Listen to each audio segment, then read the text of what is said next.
El limo del fondo parecía inexplicablemente poroso y burbujeante, y un hombre que bajó atado a una cuerda y provisto de una larga pértiga se encontró con que podía hundir la pértiga en el fango en toda su longitud sin encontrar ningún obstáculo.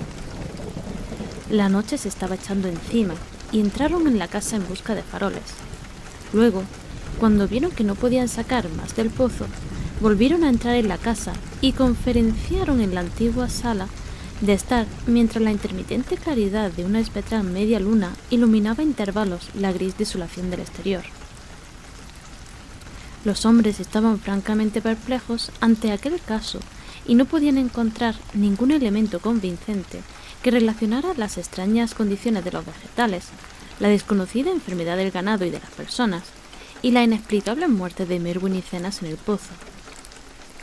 Habían oído los comentarios y la habladuría de la gente, desde luego, pero no podían creer que hubiese ocurrido algo contrario a las leyes naturales. Era evidente que el meteoro había emponzoñado el suelo, pero la enfermedad de personas y animales que no habían comido nada crecido en aquel suelo era orina de otro costal. ¿Se trataba del agua del pozo? Posiblemente. No sería mala idea analizarla. Pero, ¿por qué singular locura se habían arrojado los dos muchachos al pozo? Habían actuado de un modo muy similar, y sus restos demostraban que los dos habían padecido a causa de la muerte quebradiza y gris. ¿Por qué todas las cosas se volvían grises y quebradizas?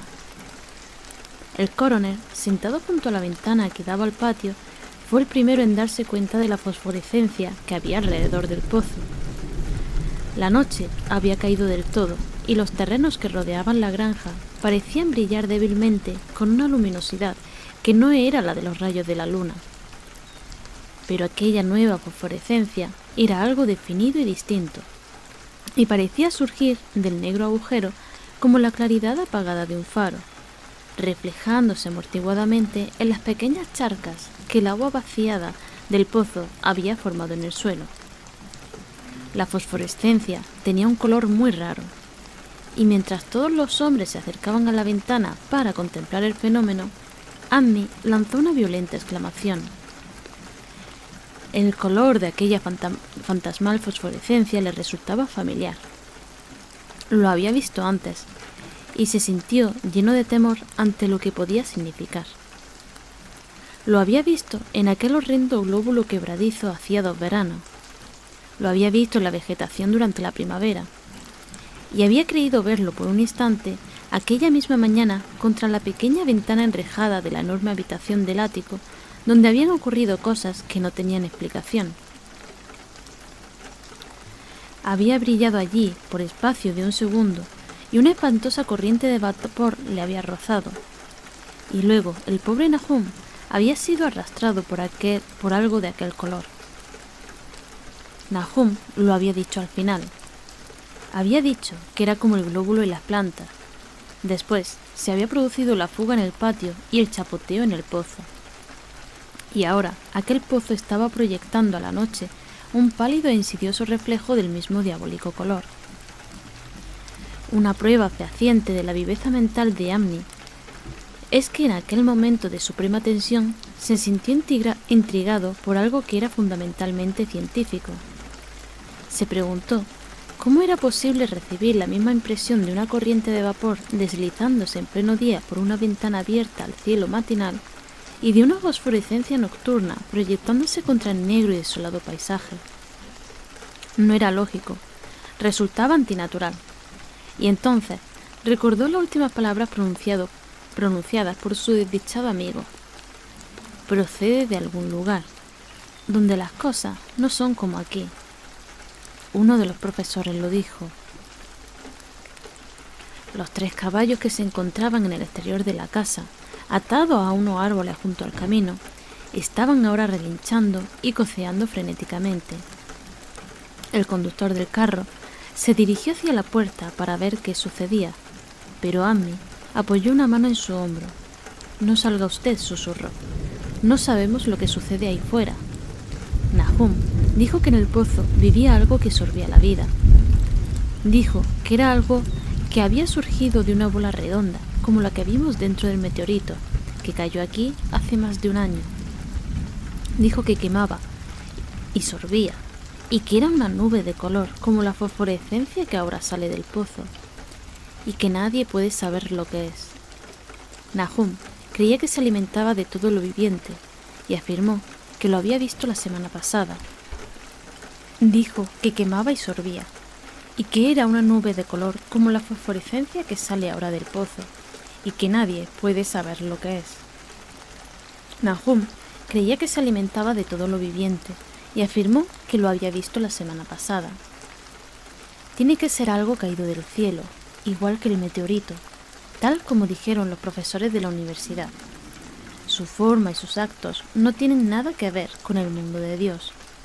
Es algo que procede del más allá.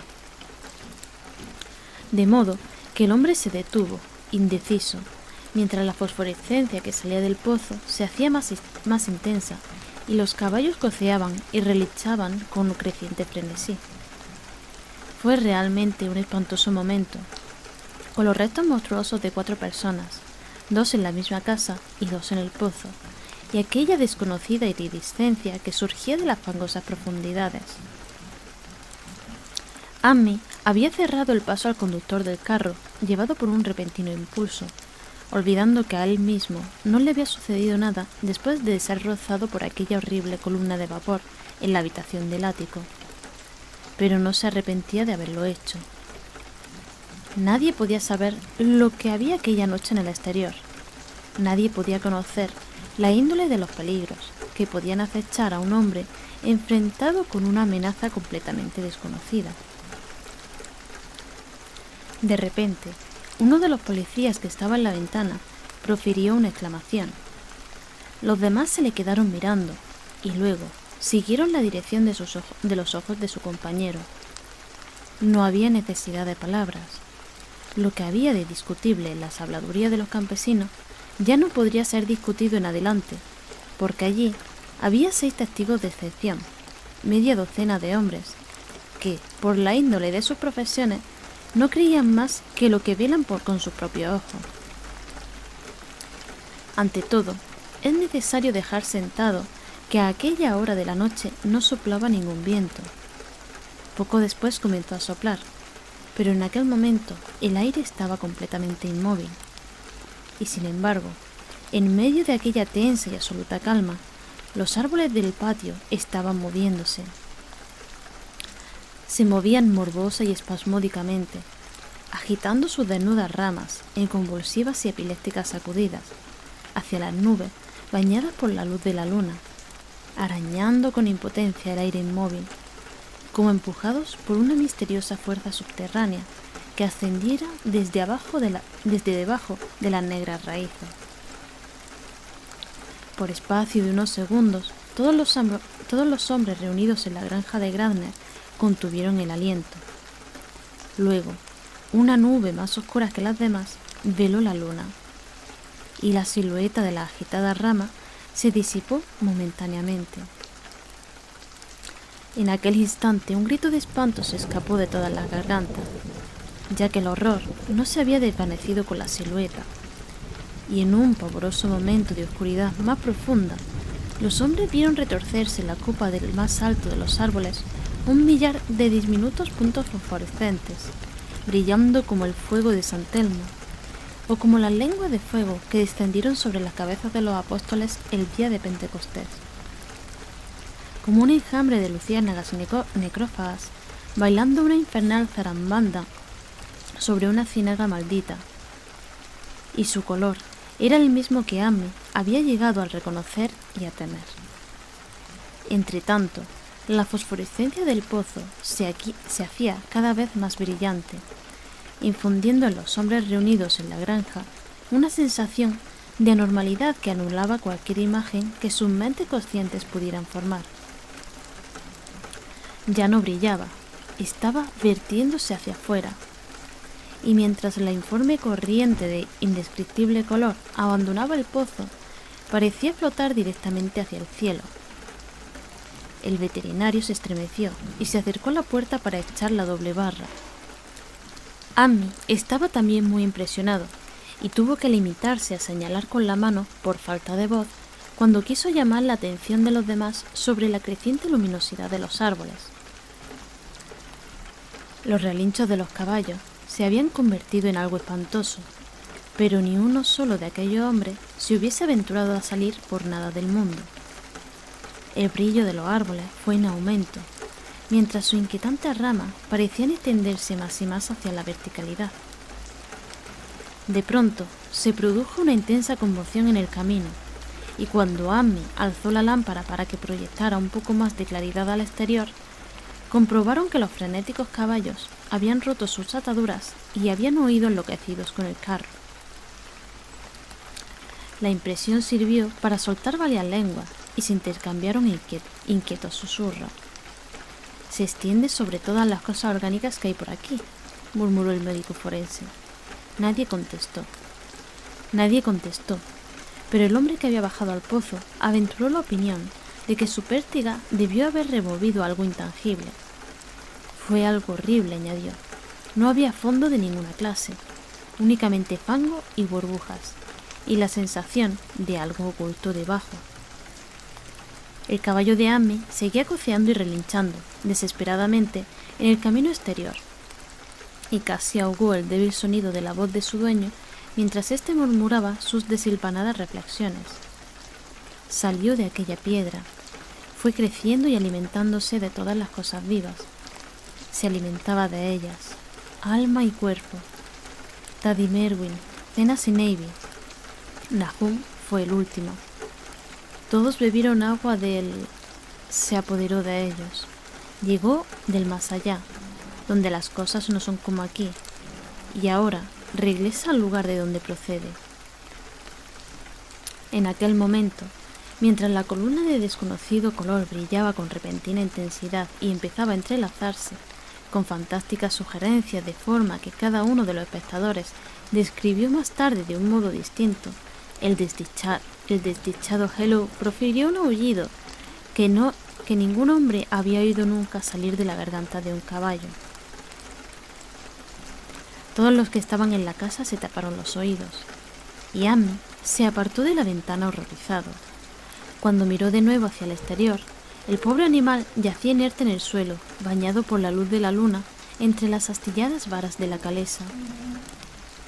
Y allí se quedó hasta que lo enterraron al día siguiente. Pero el momento presente no permitía entregarse a lamentaciones, ya que casi en el mismo instante uno de los policías les llamó silenciosamente la atención sobre algo terrible que estaba sucediendo en el interior de la habitación donde se encontraban. Donde no alcanzaba la claridad de la lámpara, podía verse una débil fosforescencia que había empezado a invadir toda la estancia. Brillaba en el suelo de tablas y en la raída alfombra, y resplandecía débilmente en los marcos de las pequeñas ventanas. Corría de un lado para otro, llenando puertas y muebles. A cada momento se hacía más intensa, y al final se hizo evidente que las cosas vivientes debían abandonar enseguida aquella casa. Amy les mostró la puerta trasera y el camino que conducía a la tierra alta. Avanzaron con paso inseguro, como sonámbulos, y no se atrevieron a mirar atrás hasta que llegaron al camino del norte. Ninguno de ellos hubiera osado pasar por el camino que discurría junto al pozo. Cuando miraron atrás, hacia el valle y la distante granja de Gradner, contemplaron un horrible espectáculo. Toda la granja brillaba con el espantoso y desconocido color. Árboles, edificaciones e incluso la hierba no había sido transformada aún en quebradiza y gris. Las ramas estaban todas extendidas hacia el cielo, coronadas con lenguas de fuego, y radiantes goterones del mismo monstruoso fuego ardían encima de la casa, del granero y de los cobertizos. Era una escena de una visión de Fussell, y sobre todo el resto reinaba aquella borrachera de luminoso amorfismo, aquel extraño arco gris de misterioso veneno del pozo, hirviendo, saltando, centelleando y burbujeando malignamente en su cósmico y reconocible cromatismo. Luego, súbitamente, la horrible cosa salió disparada verticalmente hacia el cielo, como un cohete o un meteoro. sin dejar ningún rastro detrás de ella, y desapareciendo a través de un redondo y curiosamente simétrico agujero abierto en las nubes, antes de que ninguno de los hombres pudiera expresar su asombro. Ningún espectador podría olvidar nunca aquel espectáculo, y Amy se quedó mirando estúpidamente el camino que había seguido el color hasta mezclarse con las estrellas de la Vía Láctea. Pero su mirada fue atraída inmediatamente hacia la tierra por el estrépito que acababa de producirse en el valle. Había sido un estrépito y no una explosión, como afirmaron algunos de los componentes del grupo.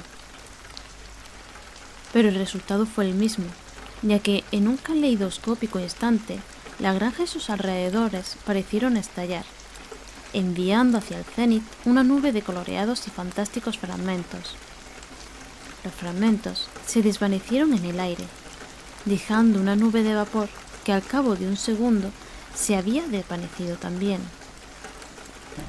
Los asombrados espectadores decidieron que no valía la pena esperar a que volviera a salir la luna para comprobar los efectos de aquel cataclismo en la granja de Nahum. Demasiado asustados incluso para aventurar alguna teoría, los 7 hombres regresaron a Arkham por el camino del norte. Amy estaba peor que sus compañeros y les suplicó que la acompañaran hasta su casa en vez de dirigirse directamente al pueblo.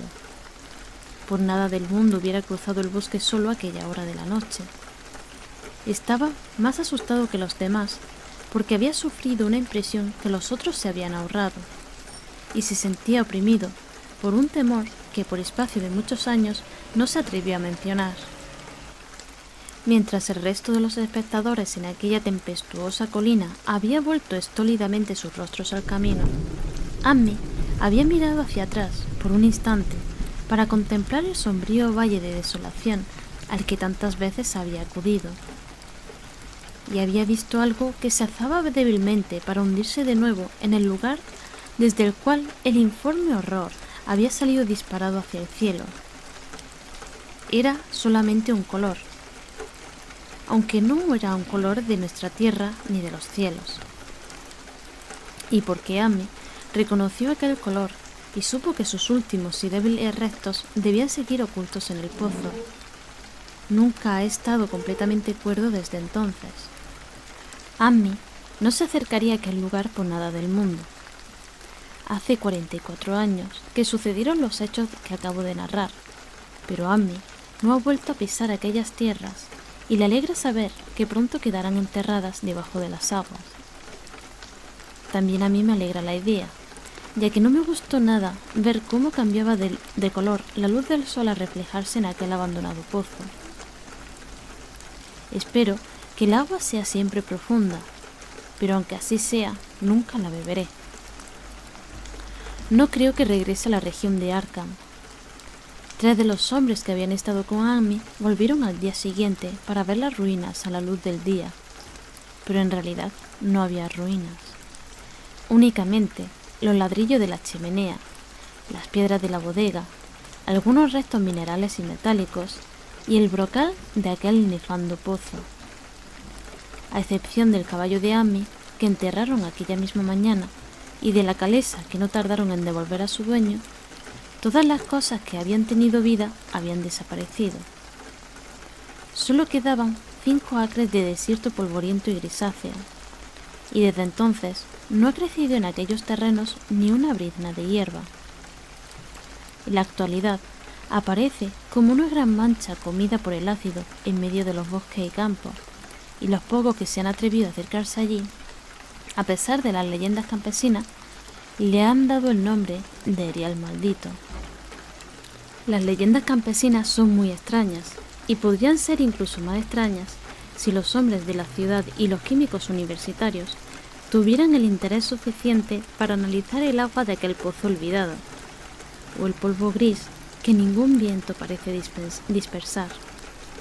Los botánicos podrían estudiar también la sorprendente flora que crece en los límites de aquellos terrenos, ya que de este modo podrían confirmar o refutar lo que dice la gente, que la zona emponzoñada está extendiéndose poco a poco, quizás 1 pulgada al año. La gente dice que el color de la hierba que crece en aquellos alrededores no es el que le corresponde y que los animales salvajes dejan extrañas huellas en la nieve cuando llega el invierno. La nieve no parece cuajar tanto en el Erial Maldito como en otros lugares. Los caballos, los pocos que quedan en esta época motorizada, se ponen nerviosos en el silencioso valle, y los cazadores no pueden acercarse con sus perros a las inmediaciones del Erial Maldito. Dicen también que las influencias mentales son muy malas, y que todos los que han tratado de establecerse allí, extranjeros en su inmensa mayoría, han tenido que marcharse acosados por extrañas fantasías y sueños. Ningún viajero ha dejado de experimentar una sensación de extrañeza en aquella profunda hondonada, y los artistas también tiemblan mientras pintan unos bosques cuyo misterio es tanto de la mente como de la vista. Y yo mismo estoy sorprendido de la sensación que me produjo mi único paseo solitario por aquellos lugares antes de que Amy me contara su historia. No me pregunten mi opinión. No sé. Esto es todo. La única persona que podía ser interrogada acerca de los extraños días es Amy, ya que la gente de Arkham no quiere hablar de este asunto, y los tres profesores que vieron el meteorito y su coloreado glóbulo están muertos. ¿Había otros glóbulos? Probablemente. Uno de ellos consiguió alimentarse y escapar, en tanto que otro no había podido alimentarse suficientemente y continuaba en el pozo. Los campesinos dicen que la zona empozoñada se ensancha una pulgada cada año, de modo que tal vez existe algún tipo de crecimiento o de alimentación incluso ahora. Pero sea lo que haya allí, tiene que verse trabado por algo, ya que de no ser así, se extendería rápidamente. ¿Está atado a las raíces de aquellos árboles que arañan el aire? Lo que es, solo Dios lo sabe. En términos de materia, supongo que la cosa que Amy describió puede ser llamada un gas, pero aquel gas obedecía unas leyes que no son de nuestro cosmos. No era fruto de los planetas y soles que brillaban en los telescopios y en las placas fotográficas de nuestro observatorio. No era ningún soplo de los cielos, cuyos movimientos y dimensiones miden nuestros astrónomos o consideran demasiado vastos para ser medidos.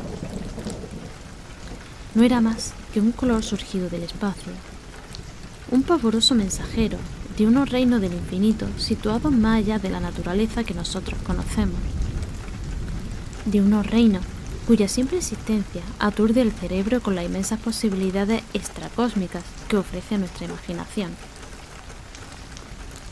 Dudo mucho que Amy me mintiera de un modo consciente, y no creo que su historia sea relato de una mente desquiciada, como supone la gente de la ciudad. Algo terrible llegó a las colinas y valles con aquel meteorito, y algo terrible, aunque ignoro en qué medida, sigue estando allí. Me alegra pensar que todos aquellos terrenos quedarán inundados por la agua. Entretanto, espero que no le suceda nada a Amy. Vio tanto de la cosa, y su influencia era tan insidiosa. ¿Por qué no ha sido capaz de marcharse a vivir a otra parte? Amy es un anciano muy simpático y muy buena persona, y cuando la brigada de trabajadores empiece su tarea, tengo que escribir al ingeniero jefe para que no le pierda de vista. Me disgustaría recordarle como una gris, retorcida y quebradiza monstruosidad de las que turban cada día más mi sueño.